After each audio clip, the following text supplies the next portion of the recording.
No one likes to be rejected, especially by their children, or by receiving rejection letters in the mail, or by surly teenagers. Listen to how Pat dealt with rejection in her story, Living with Rejection, from her 2025 book, Love Stories, soon to be available on Amazon. Part 3, Evolving, Living with Rejection. They come from all over, those rejection letters. They aren't coming from great publishing houses like Warner Books, Doubleday, Little Brown and Company, and Delacorte Press. Those houses publish John Grisham, Nicholas Sparks, and Janet Daly. Mine come from obscure publications like A Cup of Comfort for Writers and the South Carolina Arts Commission. The local newspaper even sends me rejection letters when I write to the editor. The South Carolina Arts Commission sends me an annual rejection letter. Every year they ask me to submit my fiction manuscript. For the last 8 years, I have dutifully replied to their pleadings and sent my best work. For the last 8 years, they have written back to me. When I get that letter written on upscale, classic, laid, laser, watermarked stationery, I am eager to read the good news. Does it say, "We are happy to inform you that your story has been selected as one of the 12 for publication"? No.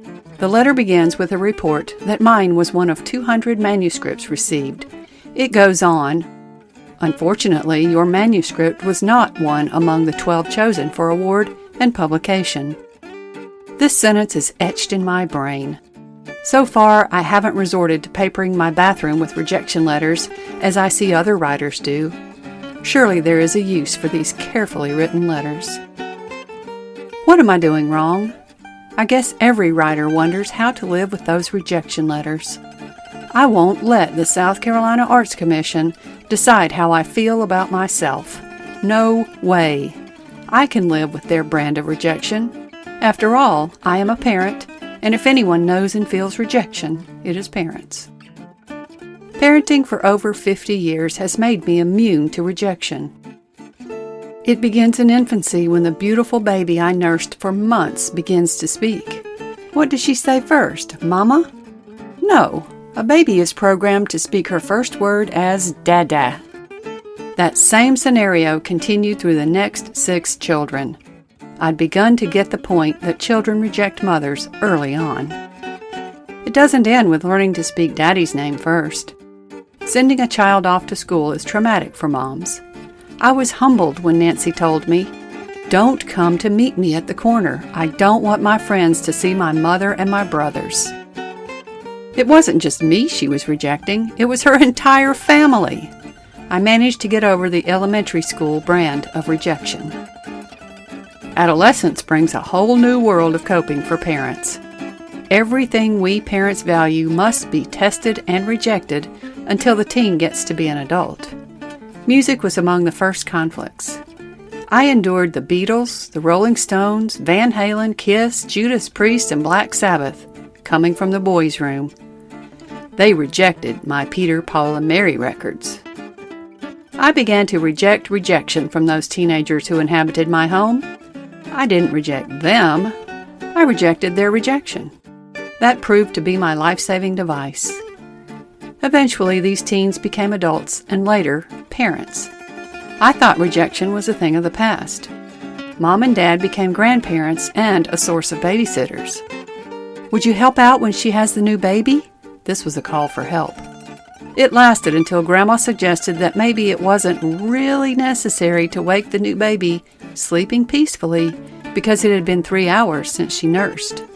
Grandma rejection set in. The lactation specialist said we must feed the baby every 3 hours. Set an alarm clock if necessary, said the new mother. To a grandmother who reared children on Dr. Spock's demand feeding, this was total rejection. But I did not speak of that old-fashioned method of baby feeding. After all, I would go home in a few days while the frazzled new parents woke the baby every 3 hours to feed her, even if she wasn't hungry. The days of child rearing are now behind me. Since the children are grown and on their own, I have time and energy to devote to my writing. I must admit it hasn't all been rebuffs by editors. I really do have a file marked acceptances. My first real acceptance was from a magazine called The Bulletin of the Guild of Catholic Psychiatrists. I wrote an article about the Catholic practicing the so-called family planning method called rhythm or Vatican roulette. Titled The Psychology of Rhythm, it is outdated and naive as I look at it 40 years later.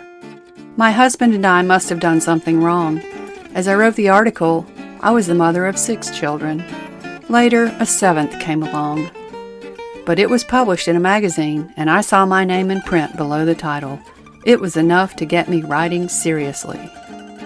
Since then, I have been published in such august publications as Catfish Stew, the South Carolina Writers' Workshop Anthology, The Quill, Woman's Day, McCall's, and Reunions magazine.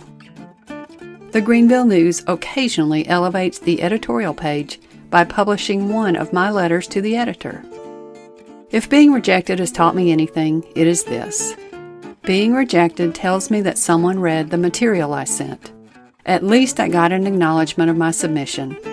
That was enough to get me sending out more material, ready for rejection. In the early days of GPS, Jack introduced Pat to Mandy, the other woman in their lives, who gave commands while they drove. She was the voice he selected for the GPS they received as a gift. Could the 3 of them get along? Find out next week in Menage a Trois.